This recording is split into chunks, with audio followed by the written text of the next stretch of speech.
اسے پتا چل گیا ہے کہ چائنا کیا سوچ رہا ہے ہمارے بارے میں. جی بالکل، چائنا 100% وہ آپ کو بتا رہا ہے کہ میں وہ نہیں ہوں کہ آپ کو سر عام کالم لکھواؤں اور آرٹیکلز لکھواؤں اور کتابیں لکھواؤں. ہمارے وزیر خارجہ کتابیں لکھیں اور ہمارے نیشنل سیکورٹی ایڈوائزر لکھیں اور ہمارے چیف جو انٹیلیجنس چیف کتابیں لکھیں اور کہیں کہ جناب پاکستانی جو ہیں وہ تو اپنی ماں بھی بیچ دیتے ہیں اپنے ڈالرز کے لیے.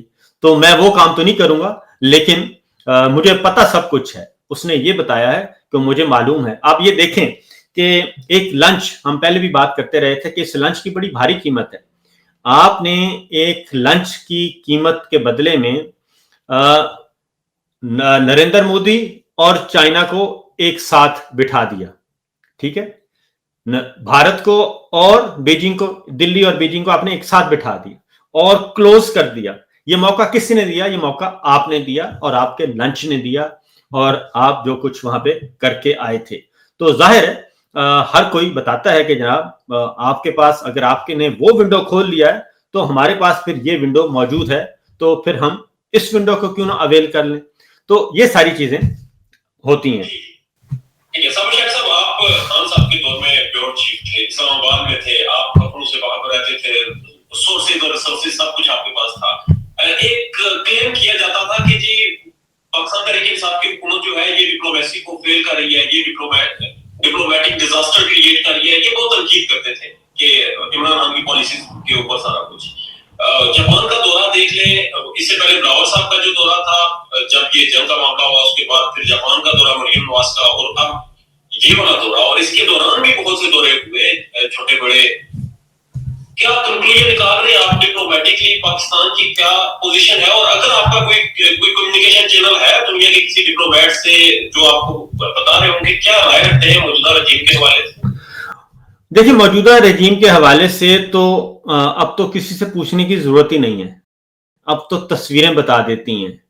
اور وہاں کے جو آپ یہ دیکھیں، جاپان کے دورے کی بات کی ہے، آپ گئے ایک سمندر کے کنارے اور وہاں پہ آپ نے سمندر کے کنارے کھڑے ہو کے نظارہ کیا اور آپ نے کہا کہ آپ نے بندرگاہ کا وزٹ کیا ہے. اور وزیر اعلیٰ پنجاب کہہ رہی ہیں کہ میں بندرگاہ گئی تھیں جاپان کی، اور پنجاب آپ اندازہ کریں کہ پنجاب کے ساتھ نہ کوئی سمندر لگتا ہے اور نہ کوئی بندرگاہ. انہوں نے کون سی بندرگاہ پنجاب میں بنانی تھی؟ دریائے راوی کے کنارے بنانی تھی، دریائے ستلج کے کنارے بنانی تھی، کون سی بندرگاہ بنانی تھی؟ تو یہ بیوقوف تو اس طرح یہ کرتے رہتے ہیں. سچویشن یہ ہے کہ ہم دیکھ لیتے ہیں انویسٹمنٹ کے حوالے سے اس وقت کون کون سے وزٹ ہو رہے تھے اور کتنے وزٹ ہوئے عمران خان صاحب کے زمانے میں. فرق کیا ہے؟ کیوں اس بندے کی اختلافات کے باوجود اس بندے کے ساتھ اس کی عزت کیوں کرتے ہیں لوگ؟ وہ یہ کہ وہ جھوٹ نہیں بولتا تھا اور وہ ہر کسی کو یہ نہیں کہتا تھا کہ وہ آتا تھا تو ان کا بالکل حاضر ہے جناب، آپ حکم کریں گے میں یہ بھی کر دوں گا، میں وہ بھی کر دوں گا. ان سے جب پوچھا گیا کہ کیونکہ پیرلل ایک اصل پرابلم یہ ہے کہ آپ نے کہا کہ سورسز اور ریسورسز، تو میرے پاس صرف سورسز تھے، ریسورسز نہیں تھے. تو سورسز میں آپ کو بتا دوں کہ باجوہ صاحب تو وہ تو خیر پوچھتے رہتے تھے، ہمارے تنخواہوں پہ مسئلہ ہوتا تھا، ان کو اصل مسئلہ ہماری آمدنیوں پہ ان کی نظر ہوتی تھی جناب باجوہ صاحب کی. تو اصل ایشو یہ تھا. ادروائز ہاں، وہ جب بھی ہم جاتے تھے تو ان کے پاس ایک لسٹ پہلے سے موجود ہوتی تھی اور وہ نیچے پڑی ہوتی تھی، تو وہ بتاتے تھے کہ مجھے پتہ ہے آپ لوگ کتنی کتنی تنخواہیں لے رہے ہیں. تو مسئلہ یہ ہے کہ اس میں نہ ہم گورنمنٹ کے خزانے سے پیسے لے رہے تھے، ہم تو پرائیویٹ سیکٹر سے پیسے لے کے کما کے واپس کر رہے تھے. خیر یہ تو ایک ہے. تو بات یہ ہے کہ جی جنرل باجوہ صاحب، اصل پرابلم کیا ہے؟ میں اصل پرابلم کی طرف آتا ہوں. اصل ایشو یہ ہے کہ ہمارا دفتر خارجہ، ہمارے خارجہ پالیسی کا وہ ہے آئینی اور قانونی طور پہ، لیکن ہمارا جو دفتر خارجہ وہ کبھی بھی خارجہ پالیسی وہاں نہیں بنتی. ہماری ساری خارجہ پالیسی وہ GHQ میں ترتیب پاتی ہے، یہ ایک فیکٹ ہے. اور جنرل باجوہ صاحب